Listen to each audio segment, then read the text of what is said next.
¿Cuándo te diste cuenta de que tus padres te consideraban un error? Mi mamá y mi padrastro siempre me han odiado porque soy idéntico a mi papá biológico, también conocido como el peor enemigo de mi mamá. Así que, cuando estaba sentado en clase de matemáticas y sentí un dolor agudo en la parte inferior derecha de mi abdomen, lo último que quería hacer era llamarles. Pero después de sentir que la frente me ardía, supe que tenía que ceder y mandar un mensaje al chat del grupo familiar. Tardaron 30 minutos en recogerme. ¿Estabas tratando de saltarte la escuela? Fue lo primero que preguntó mi padrastro, Marcos, en cuanto me subí al coche. Antes de que pudiera responder, mi hermana Carla le subió todo el volumen al cable auxiliar. ¿Qué haces tú aquí? Logré preguntar. Estábamos teniendo un día de convivencia familiar, dijo radiante.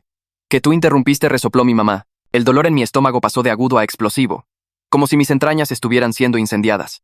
Mamá se giró desde el asiento delantero, sus ojos entrecerrados como siempre lo hacía cuando me miraba. Más te vale que no estés haciendo esto para llamar la atención. Mi piel estaba gris, empapada en un sudor que no paraba de brotar. Cada bache en el camino enviaba relámpagos de dolor a través de mi abdomen. Fue entonces cuando empecé a vomitar. Marcos me pasó una bolsa del súper sin siquiera mirarme, como si ya lo hubiera estado esperando. Dios mío, murmuró. Tu padre solía hacer las mismas payasadas dramáticas. En ese momento, el teléfono de Carla sonó con una alerta. Le quedaba 5% de batería. Mi teléfono se está muriendo, chilló. No era un berrinche normal. Era ese llanto calculado que había perfeccionado desde que tenía 6 años. Jorge me va a hacer un FaceTime en literalmente 20 minutos. Y va a pensar que lo estoy ignorando y entonces le va a pedir a la chica de química que vaya al baile de bienvenida con él en lugar de conmigo. Podía sentir que algo dentro de mí empeoraba con cada segundo. Hospital Jadee. Por favor. Mamá y Marcos intercambiaron esa mirada. La misma mirada de cuando pregunté si podía unirme a las vacaciones familiares en Disney. La misma mirada de cuando pregunté por qué Carla recibió un coche para su cumpleaños número 16, pero yo recibí una tarjeta con $200 pesos. Hay un Best Buy justo ahí, dijo mamá, señalando el letrero azul que se aproximaba a la derecha. Podemos comprarle un cargador portátil rápido. Pensé que había escuchado mal entre la niebla del dolor y las náuseas. Logré levantar la cabeza. ¿Qué? Solo tomará un segundo, dijo ella, diciéndole ya a Marcos que diera la vuelta. Por favor. No. Las palabras apenas salieron. Sentía que se me cerraba la garganta. Marcos me miró por el espejo retrovisor con una expresión de puro asco. Deja de ser dramático, igual que tu padre. 5 minutos no te van a matar. Ni siquiera dudaron. Mamá abrió su puerta.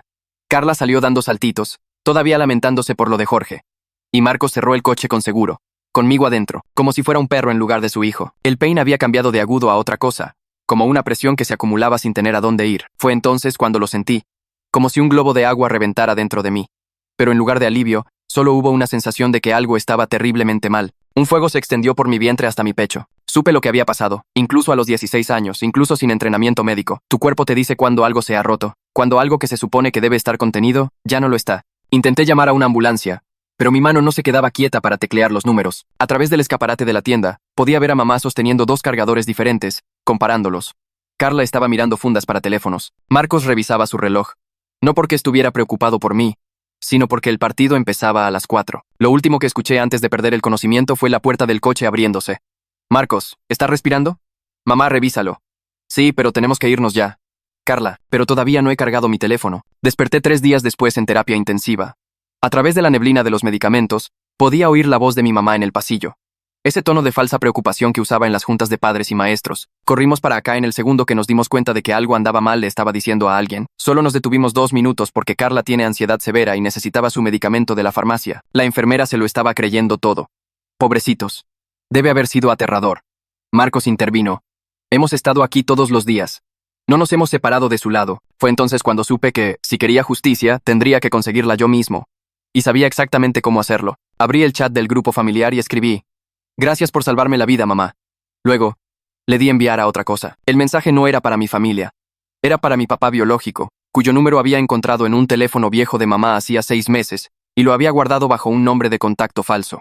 Por si acaso, me temblaban los dedos mientras escribía en la pantalla, cada palabra más difícil que la anterior porque los analgésicos ya me estaban arrastrando de vuelta. Casi me muero porque mamá no quiso traerme al hospital. Estoy en terapia intensiva.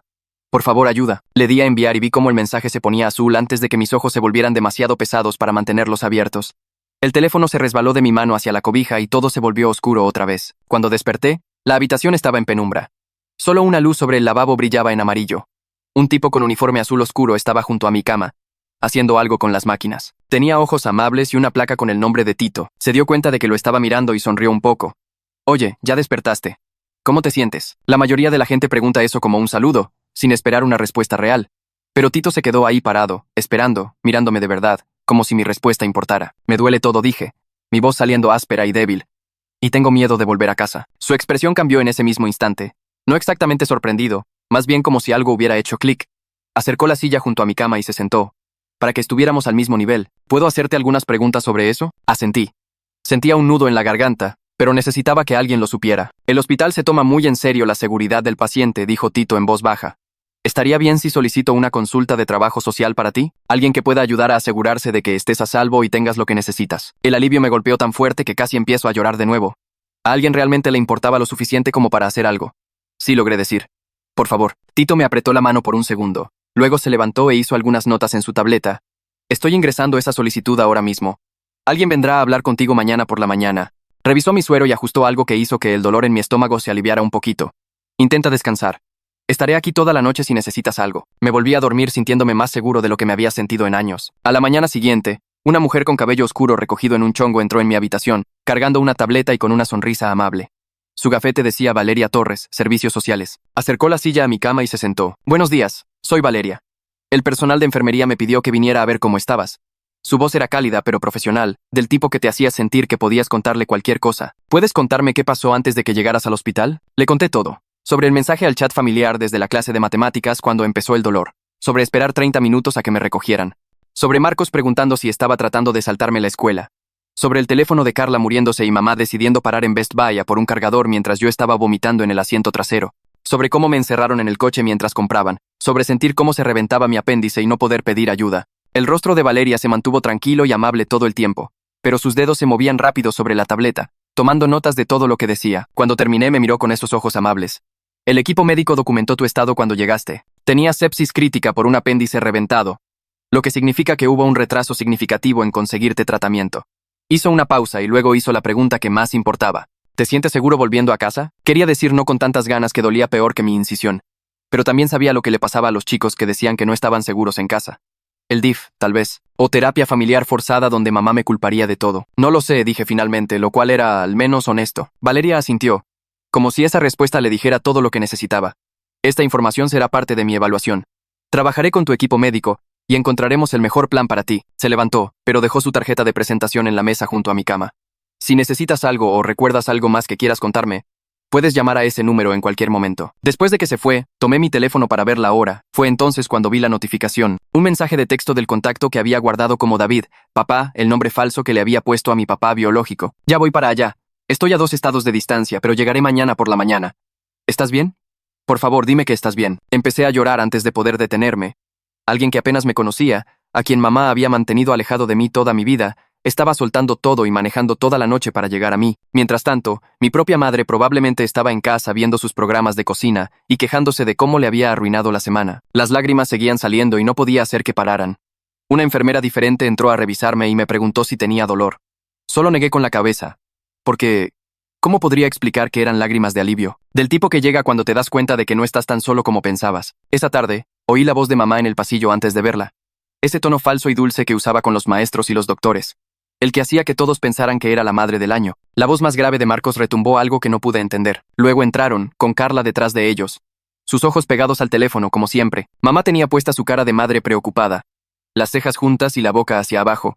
Pero en el segundo en que vio la tarjeta de presentación de Valeria sobre mi mesita de noche, toda su expresión cambió. Sus ojos se endurecieron y su mandíbula se tensó. Recogió la tarjeta y la leyó. Luego me miró con esa expresión que conocía demasiado bien, la que decía que había hecho algo mal solo por existir. ¿Qué es esto? Su voz salió cortante, a pesar de que intentaba sonar casual.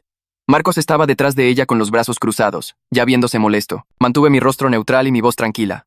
Una trabajadora social está ayudando a coordinar los cuidados para mi alta, asegurándose de que tenga lo que necesito cuando salga del hospital. No era una mentira, solo que no era toda la verdad. La mandíbula de Marcos se apretó y un músculo saltó en su mejilla. Los ojos de mamá se entrecerraron, pero no podía hacer una escena porque una enfermera pasó justo en ese momento, mirando hacia la habitación. Forzó una sonrisa y se sentó en la silla que Valeria había usado. Bueno, qué amables. Solo queremos asegurarnos de que estés bien cuidado. Carla no había levantado la vista de su teléfono ni una sola vez. Estaba parada cerca de la puerta como si quisiera estar en cualquier otro lugar, su pulgar deslizándose sin parar. Me pregunté si Jorge la habría llamado para ese FaceTime, o si se había preocupado por nada mientras yo estaba literalmente muriéndome en un estacionamiento. El doctor Ángeles entró durante lo que mamá llamaba horas de visita de la tarde, aunque yo no les había pedido que me visitaran en absoluto. Era el cirujano que me había operado, alto, con canas en las sienes y ojos cansados que probablemente habían visto demasiados casos de emergencia. Abrió mi expediente en la computadora y comenzó a revisar mi progreso de recuperación, hablando principalmente consigo mismo mientras leía. Luego dijo algo que hizo que toda la habitación se quedara en silencio. Las notas quirúrgicas indican que su apéndice había estado roto durante al menos 2 horas antes de que usted llegara al hospital. Levantó la vista de la pantalla, su mirada moviéndose entre mis padres y yo. ¿Cuánto tiempo estuvo experimentando síntomas antes de venir? Era el momento. El momento que había estado esperando desde que desperté y escuché a mamá mentirle a las enfermeras en el pasillo. Mantuve mi voz calmada y clara, asegurándome de que cada palabra saliera bien. Les mandé un mensaje desde la escuela cuando empezó el dolor. Tardaron 30 minutos en recogerme. Luego pedí ir al hospital, pero primero nos detuvimos en Best Buy para que Carla pudiera comprar un cargador de teléfono. Me encerraron en el coche mientras compraban. Fue entonces cuando se me reventó el apéndice. Observé la cara de mamá mientras hablaba. Vi cómo se le iba el color. Y luego regresaba, rojo y furioso. Las manos de Marcos se convirtieron en puños a sus costados. Carla finalmente levantó la vista de su teléfono, con los ojos muy abiertos. La expresión del Dr. Ángeles se mantuvo profesionalmente neutral, pero algo cambió en sus ojos. Hizo notas adicionales en mi expediente. Sus dedos tecleando en el teclado durante un largo rato. Estaré coordinando con servicios sociales con respecto a su caso, dijo, todavía escribiendo. Luego se fue sin decir nada más a mis padres. El silencio después de que salió se sentía como algo vivo, pesado y peligroso. Mamá abrió la boca como si fuera a decir algo, pero otra enfermera entró a tomar mis signos vitales. Marcos agarró a mamá del brazo y la jaló hacia la puerta, murmurando algo sobre ir por un café. Carla lo siguió sin decir palabra. Pero justo antes de irse me miró. Por solo un segundo, su cara se veía diferente. Culpable, tal vez. O asustada. Luego se fue, y yo estaba solo de nuevo. Con las máquinas pitando y mi corazón latiendo con fuerza. Y con el conocimiento de que acababa de poner algo en marcha. Algo que no podía detenerse. Las máquinas pitaban a su ritmo constante mientras yo miraba los azulejos del techo y contaba los pequeños agujeros en cada cuadrado. Sentía todo el cuerpo pesado por los medicamentos que goteaban por mi suero, pero mi cerebro no se apagaba. Alrededor de las 9 de la noche, Tito regresó a su turno y pasó por mi habitación para revisar mis signos vitales. Se movía silenciosamente alrededor de la cama, ajustando cosas y escribiendo notas en su tableta. Cuando terminó, acercó la silla que Valeria había usado y se sentó, como si tuviera algo importante que decir. Me dijo que había hablado con las otras enfermeras y los doctores, y que todos habían puesto notas en mi expediente sobre el retraso en llevarme al hospital. Dijo que el personal de urgencias había documentado mi estado cuando llegué, lo grave que era la infección, lo cerca que estuve de morir. Su voz se mantuvo tranquila y profesional, pero sus ojos se veían tristes cuando dijo que varias personas estaban preocupadas por lo que me pasó. Explicó que en casos como el mío, donde había dudas sobre cómo un niño resultaba herido, el personal del hospital prestaba atención y anotaba todo. Luego dijo algo que me hizo un nudo en la garganta. Me dijo que ahora tenía gente que me cuidaba. Gente a la que le importaba asegurarse de que estuviera a salvo. Dijo que eso importaba más de lo que probablemente me daba cuenta. Y me apretó el hombro suavemente antes de regresar a la estación de enfermeras. No dormí mucho esa noche. Cada vez que cerraba los ojos, veía a mamá comparando cargadores de teléfono mientras mi apéndice se reventaba. Seguí revisando mi teléfono para ver si mi papá biológico había respondido de nuevo. Pero no había nada nuevo. Una parte de mí se preguntaba si realmente vendría, o si decidiría que no valía la pena el problema. Justo como mamá siempre decía, la mañana llegó lentamente. El cielo fuera de mi ventana pasando de negro a gris y a un azul pálido. Alrededor de las 7, una enfermera me trajo el desayuno, que no pude comer porque mi estómago todavía estaba revuelto por la cirugía. Estaba picoteando un pan tostado simple cuando oí voces en el pasillo. Y entonces, la puerta se abrió. El hombre que entró era alto. Quizás casi 1,90 m. Con cabello oscuro que tenía algunas canas a los lados. Se veía agotado, como si hubiera estado manejando toda la noche sin parar. Y su ropa estaba arrugada. Pero su cara era como verme en un espejo 20 años en el futuro. La misma nariz, la misma mandíbula, los mismos ojos oscuros que mamá siempre decía que le daban asco mirar. Se detuvo justo al cruzar la puerta y me miró fijamente. Sus ojos se humedecieron. Luego cruzó la habitación en 3 largas zancadas y me abrazó con cuidado, sus brazos rodeándome pero evitando todos los tubos y cables. Su voz se quebró cuando preguntó si estaba realmente bien, y no pude responder porque yo también estaba llorando demasiado. Olía a café y a carretera, y sus manos temblaban cuando se apartó para mirarme la cara. Siguió diciendo que lo sentía, una y otra vez. Sentía no haber estado allí. Sentía no haber sabido lo mal que estaban las cosas. Sentía haber dejado pasar tanto tiempo. Hablamos durante casi 2 horas seguidas. Acercó la silla justo al lado de mi cama y me tomó la mano mientras me explicaba todo. Me contó cómo él y mamá se habían conocido en la universidad, cómo las cosas se desmoronaron después de que yo nací, cómo ella lo culpaba de todo lo malo en su vida. Dijo que ella había pedido la custodia completa y le había dicho al juez que él era peligroso, que la había lastimado. Puras mentiras que él no pudo probar que eran falsas. El tribunal le dio la custodia a ella, y él obtuvo visitas supervisadas una vez al mes. Pero entonces ella se mudó a 3 estados de distancia sin decirle. Para cuando descubrió dónde nos habíamos ido, ella había presentado papeles diciendo que él me había abandonado. y el nuevo tribunal le quitó sus derechos. Pero aquí está la cosa que hizo que mi pecho sintiera que se estaba hundiendo. Sacó su teléfono y me mostró estados de cuenta bancarios que se remontaban a 16 años. Cada mes, había enviado pagos de manutención. No directamente a mamá, sino a través del sistema estatal que se suponía que debía reenviar el dinero. Cada mes, durante toda mi vida, él había estado enviando dinero que mamá me dijo que nunca pagó. Ella le había comprado un coche a Carla con dinero que se suponía era para mí. Había tomado vacaciones familiares y me había dejado en casa, con dinero que se suponía que era para alimentarme. Miré esos estados de cuenta, y me di cuenta de que toda mi vida se había construido sobre mentiras. Me mostró cartas también, docenas de ellas, que había enviado a la dirección de mamá pidiendo verme. Ella nunca respondió a una sola. Había contratado abogados 2 veces para tratar de recuperar los derechos de visita, pero sin pruebas de las mentiras, los tribunales no lo ayudaron. Dijo que encontrarme había sido como encontrar una parte de sí mismo que pensaba que se había ido para siempre. Valeria regresó a media mañana y pidió hablar con mi papá biológico en privado. Salieron juntos y me quedé solo con mis pensamientos durante 40 minutos que parecieron horas. Podía oír sus voces en el pasillo a veces, serias y bajas. Cuando finalmente regresaron, toda la postura de mi papá había cambiado. Estaba más erguido, con la mandíbula apretada de esa manera determinada que me recordaba a cómo me había sentido yo cuando decidí decirle la verdad al doctor Ángeles. Valeria se sentó y explicó con su voz tranquila y profesional que ella y mi papá habían discutido opciones para mi situación de vivienda después del alta. Dijo que, dadas las preocupaciones documentadas sobre el retraso en mi atención médica y las preguntas sobre mi seguridad en casa, ella recomendaba que no regresara a la casa de mamá de inmediato. Mi papá había aceptado quedarse en la ciudad, y ella iba a arreglar que él fuera mi tutor temporal durante mi recuperación. Usó palabras como evaluación del hogar, el DIF, desarrollo integral de la familia, en lugar de CPS, y tribunal familiar, y cada una se sentía como otro ladrillo en el muro que estaba construyendo entre mamá y yo. Valeria dijo que un investigador del DIF necesitaría visitar la casa de mamá y entrevistar a todos, y que ese proceso llevaría algún tiempo. Prometió que se aseguraría de que yo estuviera a salvo mientras todo se resolvía, y la forma en que lo dijo me hizo creerle. Mi papá extendió la mano y tomó la mía de nuevo, y me agarré fuerte. Mamá apareció en las horas de visita de la tarde y encontró a mi papá biológico sentado junto a mi cama. Vi su cara pasar por unas 5 expresiones diferentes en 2 segundos. Sorpresa, luego ira, luego esa mirada falsamente agradable que usaba cuando había otras personas mirando. ¿Qué estás haciendo aquí?, preguntó con esa voz dulce que no coincidía en nada con sus ojos. Mi papá se puso de pie, visitando a mi hijo. La expresión agradable de mamá se quebró. Empezó a gritar sobre cómo él no tenía derechos, cómo me había abandonado, cómo se atrevía a aparecer ahora. La voz de mi papá se mantuvo nivelada cuando señaló que había estado pagando manutención durante 16 años y que tenía estados de cuenta bancarios para probarlo. La cara de mamá se puso roja y gritó que era un mentiroso, que los tribunales le habían quitado sus derechos, que llamaría a seguridad. 2 guardias de seguridad aparecieron entonces, pero no para sacar a mi papá. Les pidieron a ambos que fueran a una sala de conferencias privada para discutir las cosas lejos de las áreas de pacientes. Mamá parecía que quería discutir, pero los guardias no estaban preguntando. Escoltaron a mis 2 padres fuera, dejándome solo con Marcos y Carla. El silencio se sentía espeso e incómodo. Marcos estaba junto a la ventana con los brazos cruzados, sin mirarme. Carla se quedó cerca de la puerta, su pulgar deslizándose en su teléfono como siempre. Pero entonces ella levantó la vista y nuestras miradas se encontraron por un segundo. Lo siento, dijo, su voz saliendo baja y pequeña. No levantó la vista de su teléfono cuando lo dijo, y yo no sabía si se refería a lo siento por la parada en Best Buy, o lo siento por 16 años de ver cómo me trataban como basura. Quizás ambos, quizás ninguno. Marcos no dijo nada en absoluto. Pasaron 3 días lentamente.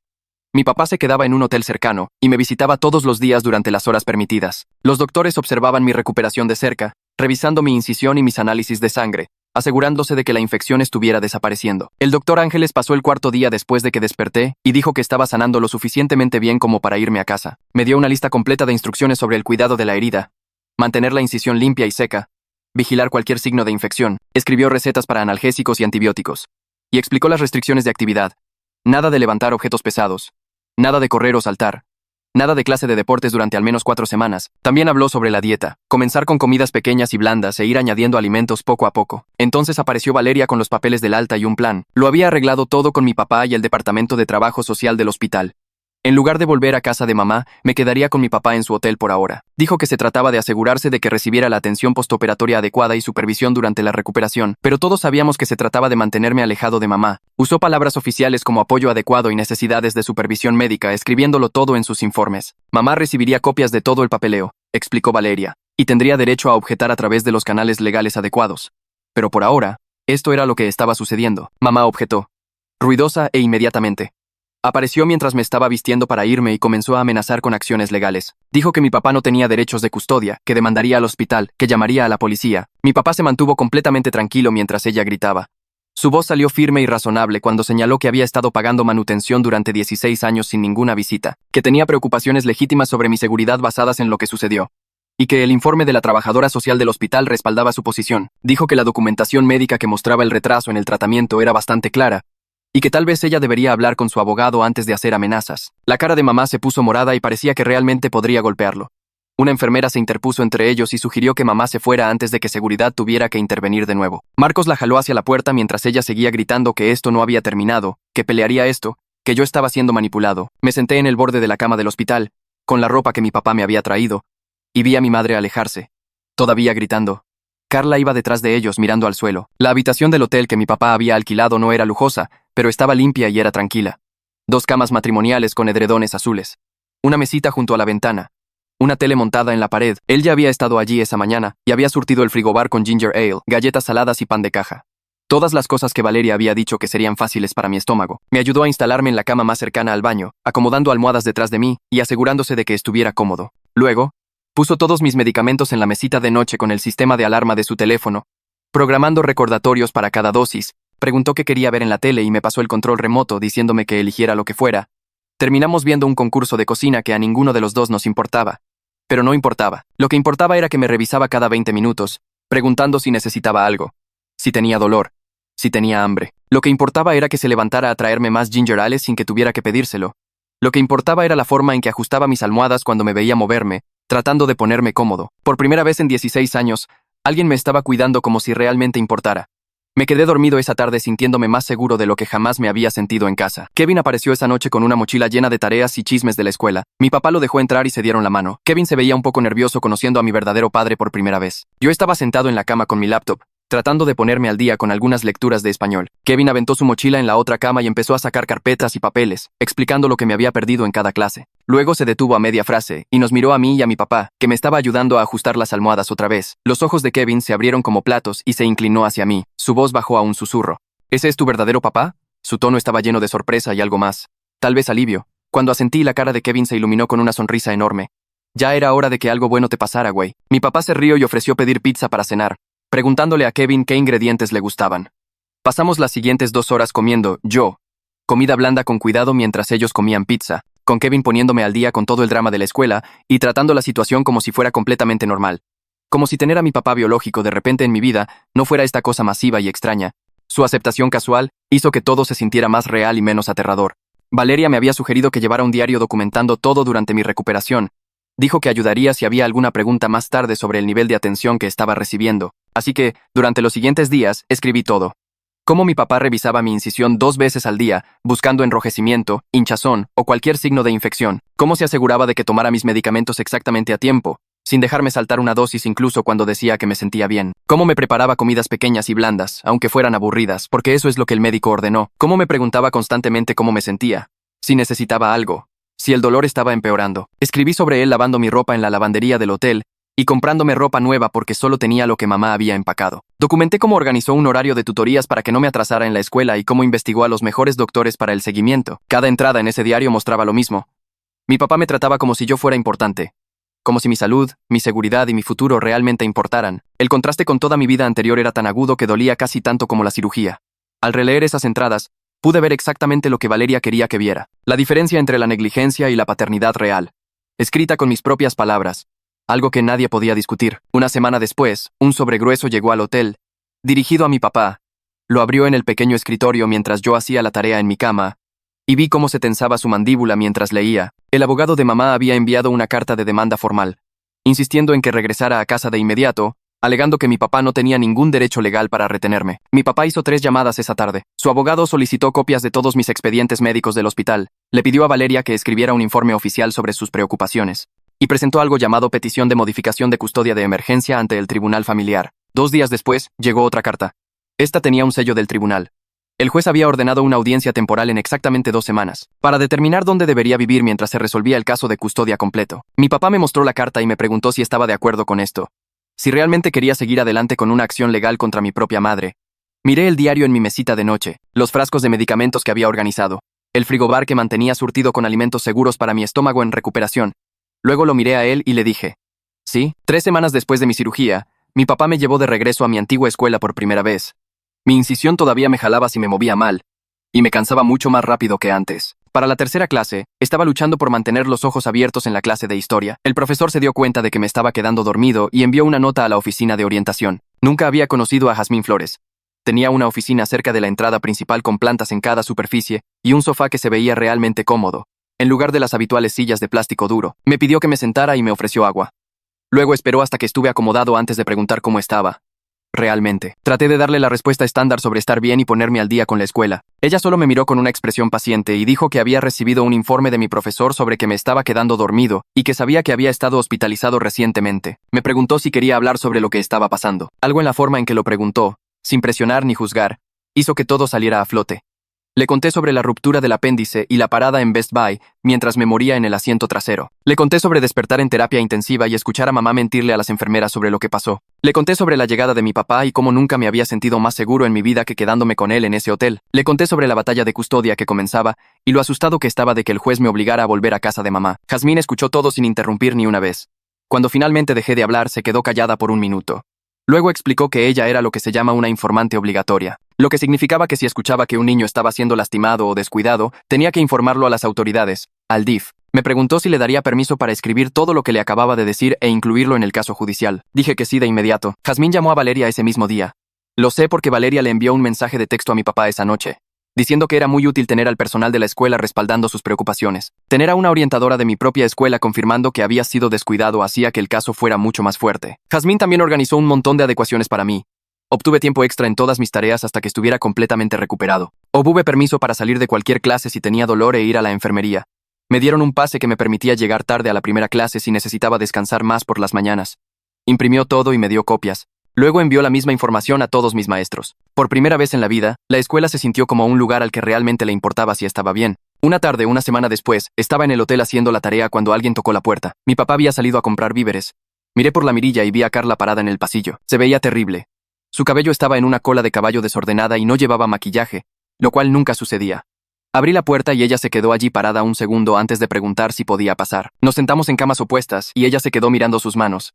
Luego dijo que había estado pensando en la parada de Best Buy constantemente. Como todos los días desde que pasó, dijo que seguía viéndome en el asiento trasero, poniéndome gris. Mientras ella lloraba por la carga de su teléfono, dijo que se dio cuenta de que yo podría haberme muerto de verdad mientras ella miraba fundas para celular. Me miró con los ojos rojos y preguntó, ¿me odias? No supe cómo responder a eso.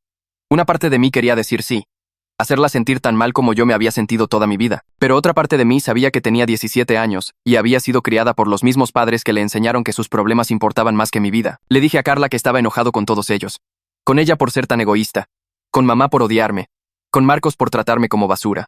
Pero también le dije que entendía que ella era solo una niña, que había sido criada en un ambiente realmente jodido. Dije que mamá y Marcos habían pasado nuestras vidas enteras enseñándole que ella era más importante que yo, así que, por supuesto, ella se lo creyó. Eso no era totalmente su culpa. Carla empezó a llorar. Pero no era su llanto falso y dramático de siempre. Eran lágrimas reales que le manchaban la cara y le hacían moquear la nariz. Dijo que quería decir la verdad sobre lo que pasó si eso ayudaba a mi caso.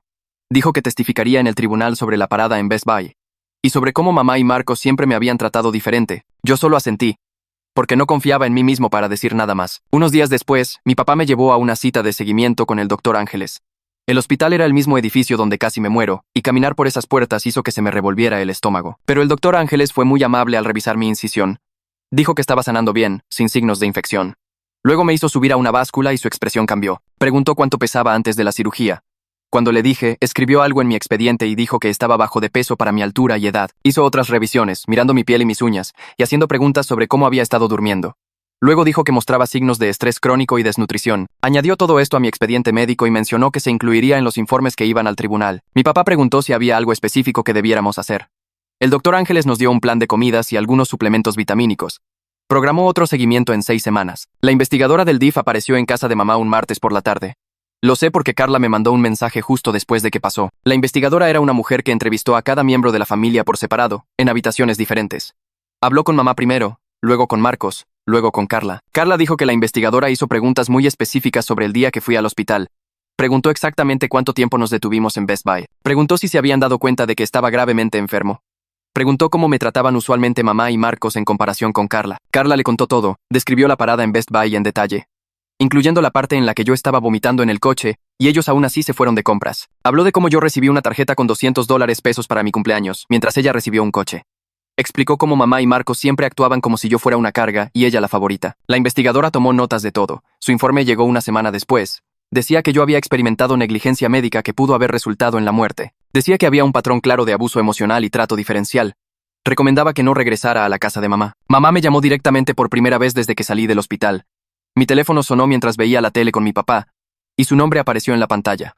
Me tembló la mano cuando contesté. Su voz también temblaba, pero no de tristeza. Estaba furiosa. Dijo que estaba destruyendo a la familia y poniendo a Carla en mi contra.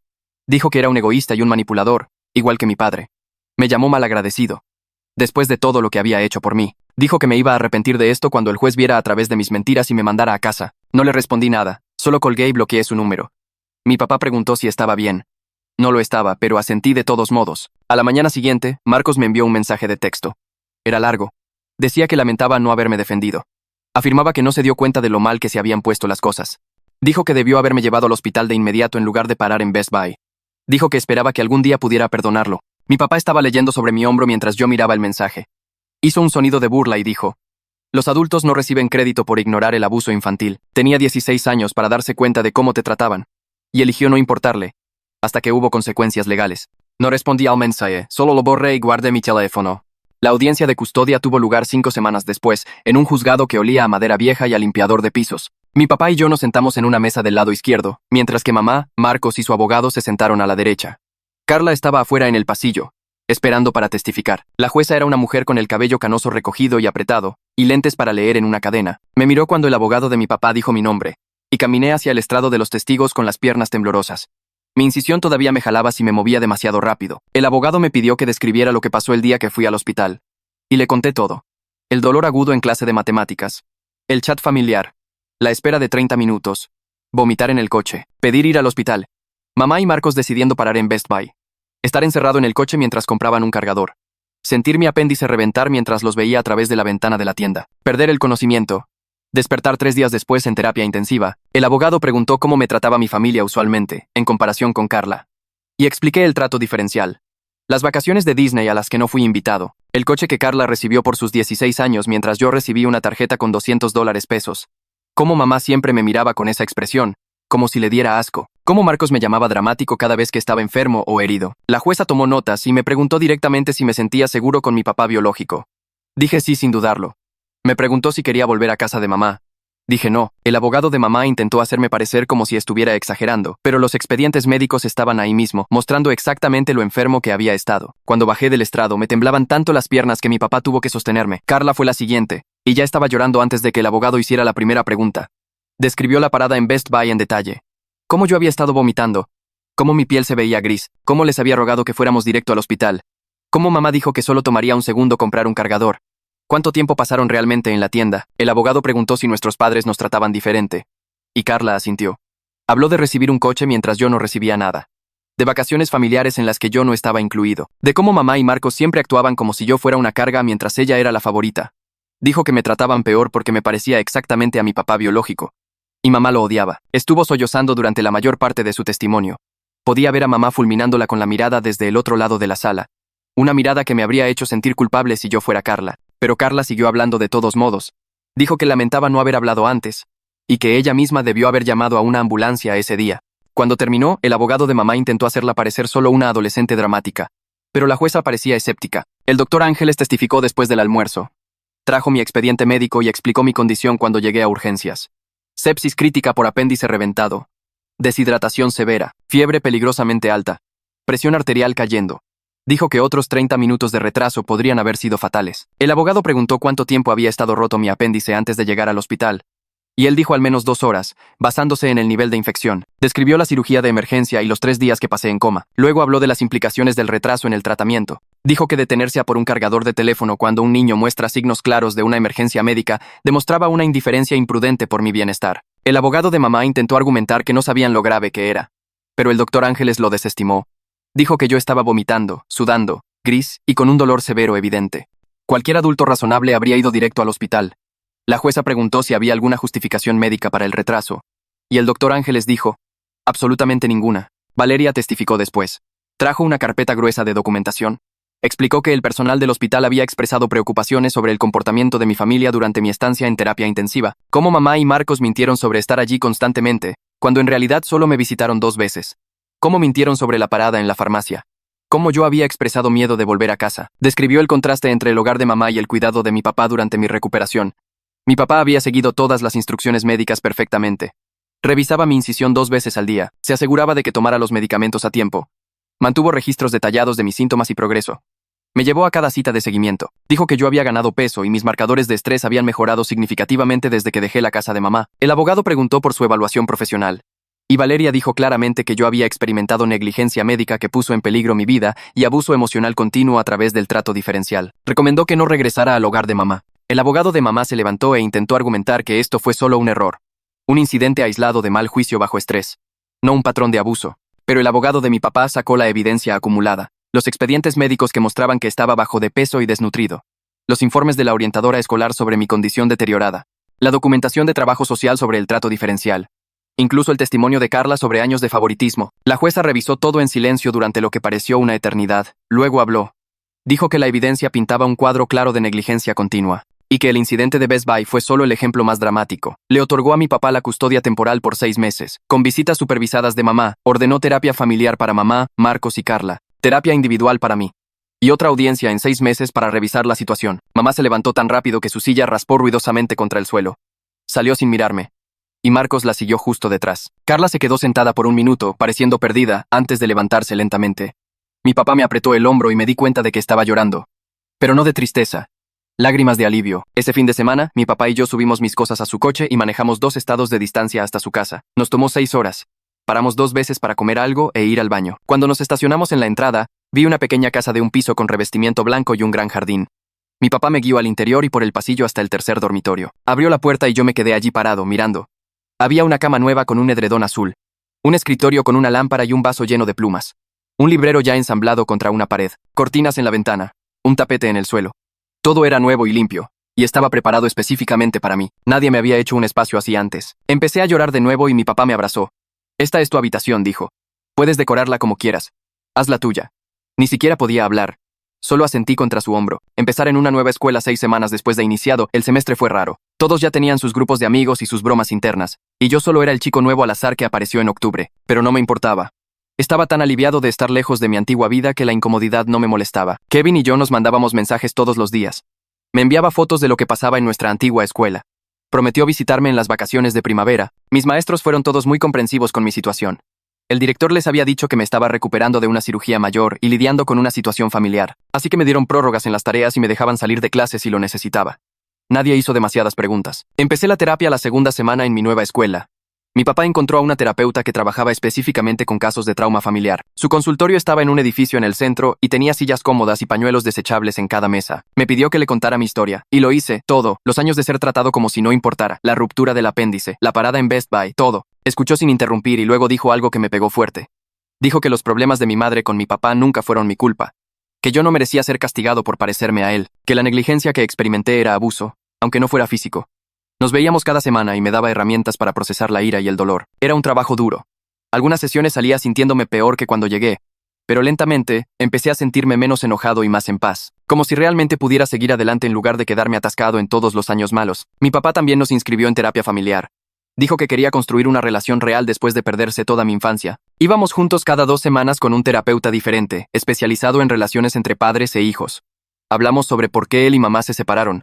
Cómo ella se había negado a dejarle tener contacto conmigo. Cómo él había pagado manutención durante 16 años pero nunca pudo verme. Me mostró documentos del tribunal de cuando yo era pequeño, donde él había intentado obtener derechos de visita. Pero mamá lo bloqueaba cada vez. Dijo que su mayor arrepentimiento era no haber luchado más duro, no haber presionado a través del sistema legal hasta que pudiera ser parte de mi vida. Yo le conté sobre crecer pensando que él no me quería. Cómo mamá siempre decía que nos había abandonado. Cómo le había creído sus mentiras durante 16 años. Ambos lloramos durante esa sesión. El terapeuta dijo que necesitábamos hacer el duelo por la relación que debimos haber tenido, mientras construíamos la que podíamos tener ahora. No iba a ser perfecto. Mi papá se había perdido toda mi infancia y éramos básicamente extraños, pero lo estaba intentando, realmente intentando, y eso importaba más de lo que podía expresar con palabras. 2 semanas antes del Día de Acción de Gracias, mi papá me preguntó si quería conocer a sus padres, mis abuelos, los que nunca supe que existían porque mamá me dijo que toda la familia de mi papá no quería saber nada de mí. Dije que sí antes de poder pensarlo demasiado. Manejaron desde 3 horas de distancia en la mañana de Acción de Gracias, y cuando se estacionaron en la entrada, vi desde la ventana cómo una pareja mayor se bajaba de un sedán azul. Mi abuela tenía el cabello canoso y lentes, y estaba llorando antes de siquiera llegar a la puerta principal. Mi abuelo era alto, como mi papá y yo, con el mismo cabello oscuro volviéndose plateado en los bordes. Mi papá abrió la puerta, y mi abuela me atrajo a un abrazo tan fuerte que apenas podía respirar. Seguía diciendo mi nombre una y otra vez y tocándome la cara, como si necesitara asegurarse de que era real. Mi abuelo me abrazó después y sus manos temblaban. Entraron, y mi abuela inmediatamente comenzó a sacar álbumes de fotos de una bolsa de lona que había traído. Los extendió sobre la mesa de centro y señaló fotos de mi papá cuando era niño. El parecido era una locura, los mismos ojos, la misma sonrisa, la misma forma de pararse con las manos en los bolsillos. Me mostró a mi papá a mi edad. Podríamos haber sido gemelos. Mi abuelo seguía señalando pequeños detalles, como que ambos teníamos el mismo remolino en el cabello y los mismos meñiques chuecos. Me hicieron preguntas sobre la escuela y qué me gustaba hacer, y realmente escucharon mis respuestas. Durante la cena, mi abuela lloró de nuevo y se disculpó por no saber que existía. Explicó que mamá había bloqueado cada intento que hicieron de contactarme después de la separación.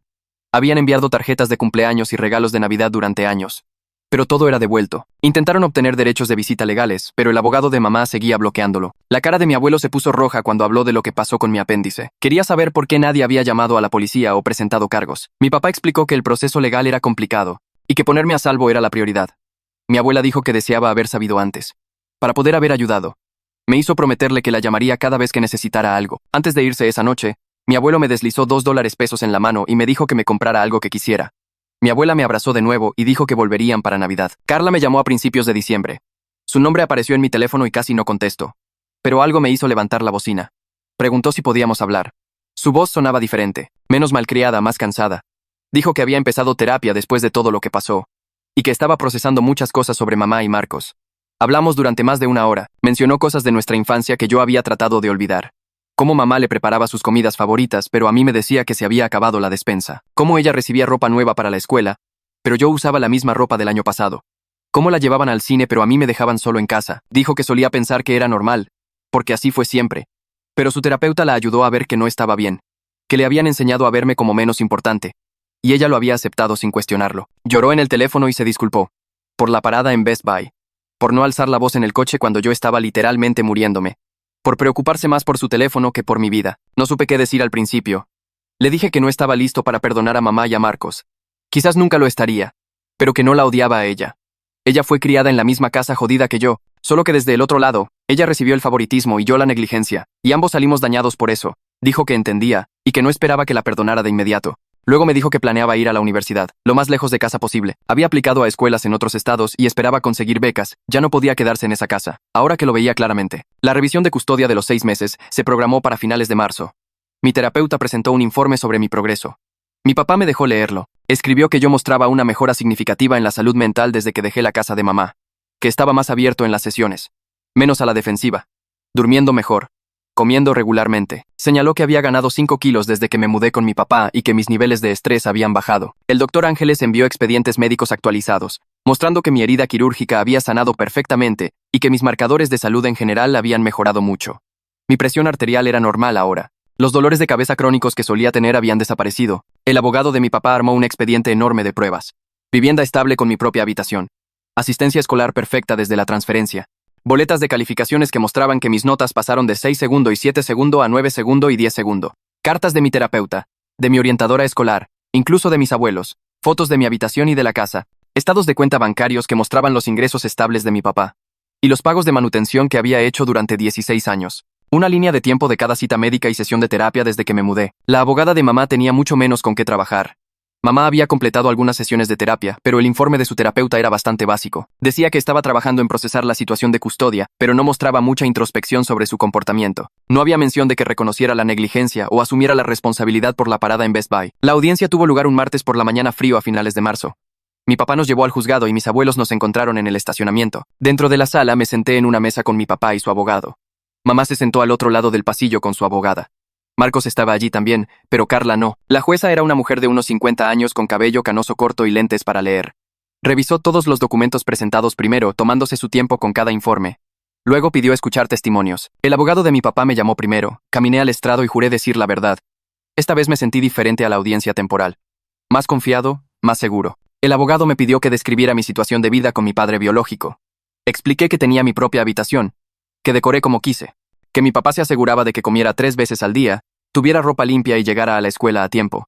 que me llevaba a todas mis citas médicas y sesiones de terapia, que me ayudaba con la tarea y me preguntaba cómo me había ido en el día, que me sentía seguro allí. El abogado preguntó por mi salud. Dije que había subido de peso y ya no tenía dolores de cabeza, que dormía toda la noche sin pesadillas. La jueza me preguntó directamente si quería regresar a la casa de mi madre. La miré directamente y dije, no. Me preguntó si estaría dispuesto a tener visitas con mamá eventualmente. Y le dije, honestamente, no lo sé. Tal vez algún día, pero no ahora. La abogada de mamá intentó hacerme preguntas sobre extrañar a mi familia y mi antigua escuela, pero yo seguía diciendo que ahora era más feliz, más saludable ahora, más seguro ahora. La jueza tomó un descanso de 15 minutos para revisar todo. Cuando regresó, dijo que había tomado una decisión. Le otorgó a mi papá la custodia legal y física completa. Dijo que, a mis 16 años, mis preferencias tenían mucho peso, y estaba claro que estaba prosperando bajo su cuidado. Señaló que mamá no había reconocido la gravedad de su negligencia, y eso le hacía pensar que podría volver a suceder. La evidencia médica del retraso en el tratamiento era realmente preocupante para ella. Dijo que yo podría tener contacto con mamá sí y cuando yo lo eligiera, pero no habría visitas forzadas. Mamá podría solicitar visitas supervisadas en el futuro, si completaba más terapia y mostraba un progreso real, pero por ahora me quedaba con mi papá, permanentemente. La cara de mamá se puso roja. Se levantó y salió antes de que la jueza terminara de hablar. Marco se quedó en su asiento mirando al suelo. Mi papá me apretó el hombro, y mis abuelos lloraban lágrimas de felicidad detrás de nosotros. El abogado estrechó la mano de mi papá y le dijo, felicidades. Firmamos algunos papeles, y luego nos fuimos. Mamá no asistió a la parte final de la audiencia cuando la jueza firmó la orden de custodia oficial. Solo envió a su abogada. Marcos estaba allí, en la fila de atrás, pero no intentó hablarme ni siquiera mirarme. Después de que salimos del juzgado, Carla me mandó un mensaje. Dijo que mamá estaba en casa, devastada y llorando, que estaba culpando a mi papá, a los abogados, a la jueza y a todos, excepto a ella misma, que seguía diciendo que me habían puesto en su contra y que la familia de mi papá me había envenenado. Carla dijo que trató de decirle a mamá que nada de esto habría pasado si tan solo me hubiera llevado al hospital ese día. Pero mamá no quiso escucharla. Le respondí que lamentaba que tuviera que lidiar con eso, que no era su trabajo hacer que mamá viera la realidad. Carla dijo que estaba contando los días para poder irse a la universidad. Me sentí triste leyendo sus mensajes, pero no me sentí culpable. Esta fue la elección de mamá. Todo. Los años de tratarme como si no importara. La parada en Best Buy, las mentiras al personal del hospital. La negativa a aceptar cualquier responsabilidad. Podría haber arreglado esto en cualquier momento, pero eligió no hacerlo. Las vacaciones de primavera llegaron en abril y Kevin me visitó durante 4 días. Mi papá lo recogió de la estación de autobuses y Kevin me dio un abrazo enorme en el estacionamiento. No dejaba de mirar a su alrededor, como si estuviera tomando notas. Mi papá nos llevó a un parque de diversiones el primer día y nos subimos a todas las montañas rusas 2 veces. Kevin no dejaba de decir lo diferente que me veía. Más relajado. Realmente sonriendo y riendo. Dijo que en nuestra antigua escuela siempre me veía tenso y cansado, como si estuviera esperando que algo malo pasara. Ahora, me veía como un adolescente normal divirtiéndose. El segundo día solo pasamos el rato en la casa, jugando videojuegos y comiendo pizza. Kevin conoció a mis abuelos cuando pasaron a cenar. Y después, me dijo que tenía suerte de tenerlos ahora, que era genial ver a adultos a los que realmente les importaba yo. El tercer día fuimos al cine y caminamos por el centro. Kevin habló sobre cosas que pasaban en nuestra antigua escuela, y se sintió como escuchar sobre una vida diferente. Una vida que solía vivir, pero ya no. El último día, antes de que Kevin tuviera que irse, nos sentamos en mi habitación y me dijo que estaba muy contento de que las cosas hubieran salido bien, que se había preocupado por mí durante años, pero no sabía cómo ayudar. Le dije que mandarme mensajes todos los días después de la cirugía y visitarme en el hospital significó más de lo que él creía, que tener a una persona a la que realmente le importaba hizo una diferencia enorme. Mi papá llevó a Kevin de regreso a la estación de autobuses y prometimos mantenernos en contacto. Verlo irse me puso un poco triste, pero sobre todo me sentí agradecido. Agradecido de tener un amigo de verdad, agradecido de tener a mi papá y a mis abuelos, agradecido de haber salido de esa casa antes de que me destruyera por completo. Con el caso de custodia detrás de mí, empecé a ver mi boleta de calificaciones de otra manera. Mis notas habían saltado de puros 6 segundos y 7 segundos a puros 9 segundos, con algunos 10 segundos mezclados. La orientadora escolar me llamó una tarde y abrió un sitio web de búsqueda de universidades en su computadora. Me preguntó qué quería estudiar. Y me di cuenta de que nunca lo había pensado, porque la universidad se sentía como algo que le pasaba a otras personas. Pasamos 1 hora buscando escuelas a 1 hora de distancia de la casa de mi papá, comparando programas y fechas límite de becas. Imprimió una lista de 10 posibilidades y dijo que trabajaríamos juntos en las solicitudes a partir del otoño. El correo electrónico de Jazmín Flores llegó un martes por la mañana antes de la escuela. Escribió que estaba contenta de que el caso judicial terminara conmigo en un lugar seguro. Dijo que había presentado mi situación en una capacitación de todo el distrito, sobre cómo reconocer la negligencia familiar y tomar en serio los informes de los estudiantes. Leer eso hizo que algo se moviera en mi pecho. Lo peor que me había pasado podría ayudar a otro chico algún día. Le respondí agradeciéndole por creerme cuando más importaba. El verano llegó a finales de mayo y necesitaba algo que hacer además de estar sentado en la casa de mi papá. Me ayudó a armar un currículum, aunque nunca había tenido un trabajo real. La librería del centro tenía un letrero de "Se solicita personal" en la ventana. El gerente me contrató en el acto para trabajar en la caja y reabastecer los estantes 4 días a la semana. Mis compañeros de trabajo eran en su mayoría estudiantes universitarios que estaban en casa por el verano. Me invitaron a sus noches de cine y a reuniones en el parque. Estaba construyendo amistades reales con personas que no sabían nada de mi pasado, a menos que yo eligiera contárselo. La graduación de Carla fue a principios de junio. Me mandó una foto de ella con su toga y birrete, parada entre mamá y Marcos. Luego envió otro mensaje diciendo que la habían aceptado en una universidad estatal a 8 horas de distancia de su casa. Su voz sonaba diferente por teléfono cuando llamó esa noche. Más ligera, de alguna manera. Preguntó si podía visitarnos a mí y a mi papá antes de empezar la universidad en agosto. Dije que sí sin consultar con él primero, porque sabía que no le importaría. La carta llegó a través del abogado de mamá a mediados de junio. Era formal y cuidadosamente redactada, preguntando si consideraría reunirme con ella para tomar un café, con un terapeuta presente para facilitar la conversación. Mi papá me la entregó sin comentarios y dijo que la elección era completamente mía. Me quedé con ella 3 días antes de mencionarlo en mi sesión de terapia.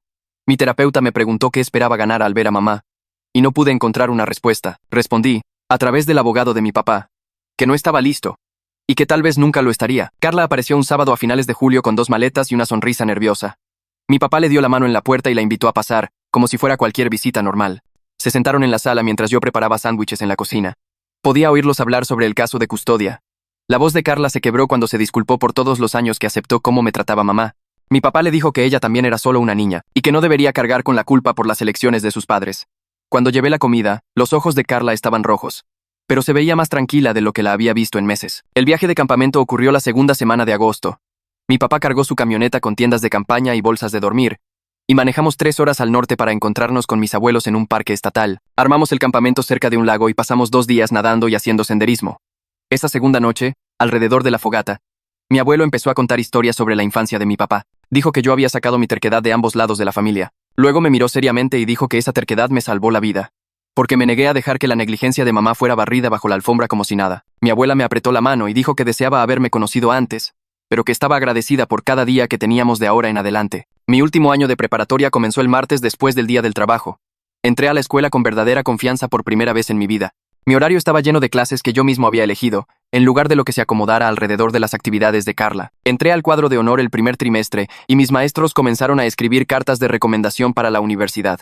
Mi terapeuta notó el cambio durante nuestra sesión de octubre. Dijo que había hecho un progreso notable durante el último año y me preguntó si quería reducir nuestras reuniones de semanales a cada 2 semanas. Acepté, porque genuinamente era feliz la mayoría de los días, en lugar de solo sobrevivir. Carla llamó desde su dormitorio universitario a finales de septiembre.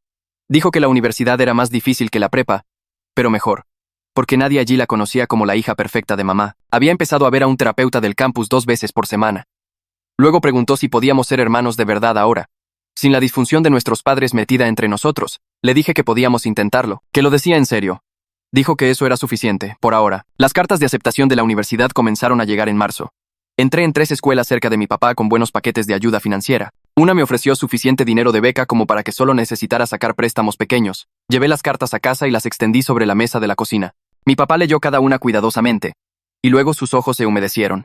Dijo que estaba orgulloso de mí, y agradecido de poder ser parte de mi futuro después de perderse tanto de mi pasado. Elegí la escuela con la mejor ayuda financiera, y manejamos hasta allí el siguiente fin de semana para recorrer el campus y enviar mi depósito de inscripción. La decisión se sintió correcta en el segundo en que hice clic en enviar en el formulario.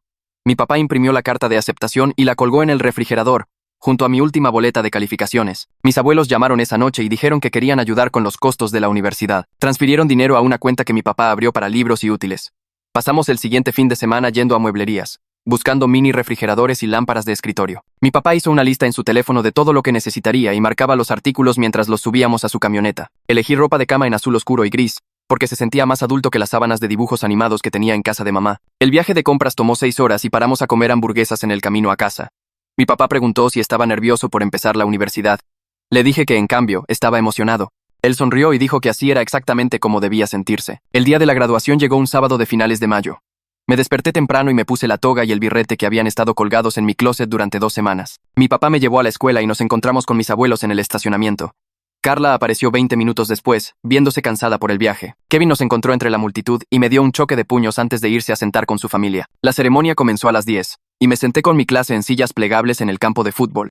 Cuando dijeron mi nombre, crucé el escenario y estreché la mano del director. Podía oír a Kevin gritando desde las gradas y vi a mi papá de pie, tomando fotos. Mamá y Marcos no estaban allí, porque nunca les envié una invitación. No me sentí mal por ello. Este día pertenecía a las personas que realmente habían estado ahí para mí. Después de la ceremonia, tomamos fotos junto al letrero de la escuela y fuimos a comer a un restaurante de carnes. Mi abuela seguía tocándome el brazo, como si necesitara asegurarse de que era real. El verano comenzó el lunes después de la graduación, y me contrataron en una librería cerca de la casa de mi papá. Trabajaba 40 horas a la semana acomodando libros y en la caja registradora. Los cheques de pago iban a mi cuenta de la universidad, y veía cómo crecía el saldo cada quincena. Los fines de semana, mi papá y yo caímos en rutinas que se sentían normales, en lugar de forzadas. Los viernes por la noche pedíamos pizza y veíamos películas en el sillón. Los domingos por la mañana él hacía hot cakes con chispas de chocolate y comíamos mientras leíamos el periódico. La mayoría de las noches sacábamos a pasear a su perro por el vecindario. Estas cosas simples significaban más que cualquier gran gesto, porque eran consistentes y reales. El día de la mudanza llegó en una húmeda mañana de agosto. Mi papá subió cajas a su camioneta mientras yo hacía una última revisión de mi habitación. Manejamos 40 minutos hasta el campus y nos estacionamos afuera de mi edificio de dormitorios. Nos tomó 3 viajes subir todo a mi habitación en el segundo piso. Mi papá me ayudó a armar la cama y a acomodar mi escritorio junto a la ventana. Cuando todo estuvo desempacado, se paró en el umbral, mirando alrededor. Me abrazó y dijo que lamentaba haberse perdido tantos años, pero que estaba agradecido por cada día de ahora en adelante. Le dije que él me había salvado la vida al aparecer en ese hospital. Ambos sabíamos que era verdad. Finalmente tenía una familia real. Y un futuro por el que valía la pena vivir. Esa es mi versión de la historia. Ahora quiero escuchar la tuya, porque cada quien ve las cosas de manera diferente. Deja tus opiniones en los comentarios. Los estaré leyendo más tarde.